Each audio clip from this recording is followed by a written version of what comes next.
अब हम लोग समझेंगे हाइड्रा में, हाइड्रा कैसा जीव है? तो सूक्ष्म जीव है। तो हाइड्रा में अलैंगिक जनन किस प्रकार होता है? पहले तो ये समझेंगे कौन सा जनन हो रहा है उसमें, अलैंगिक जनन। तो अलैंगिक जनन किस विधि द्वारा होगा? तो मुकुलन।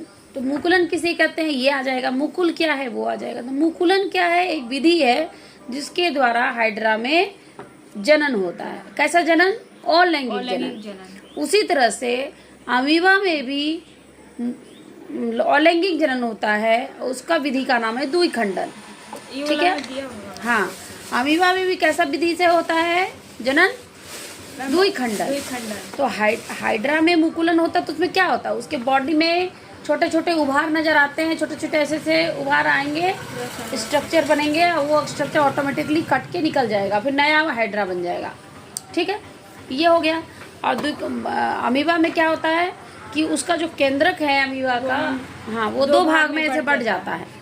दो भाग में बढ़ता है इसलिए नाम पड़ गया द्विखंडन। खंड हो गया, इन दो टुकड़ों में बढ़ गया, इसलिए नाम पड़ गया। हाँ, केंद्रक। दो केंद्रक ऐसे बनेगा।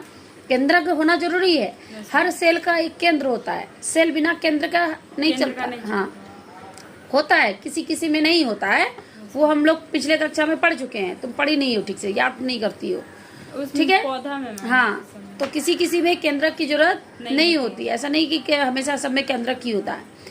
ठीक है। केंद्रक मतलब कोशिका का सेंटर। केंद्रक, केंद्रक को इंग्लिश में बोलते हैं न्यूक्लियस। क्या बोलते हैं? न्यूक्लियस। उसमें लिखा हुआ था मैम कोशिका की भित्ति। हाँ, कोशिका, वो सब पढ़ाए हैं उसको। तो द्विखंडन क्या हो गया? द्विखंडन किसमें जाएगा? हाइड्रा में, सॉरी अमीबा में। अमीबा में अलैंगिक जनन किस विधि द्वारा होगा? द्विखंडन। क्लियर, समझ में आई?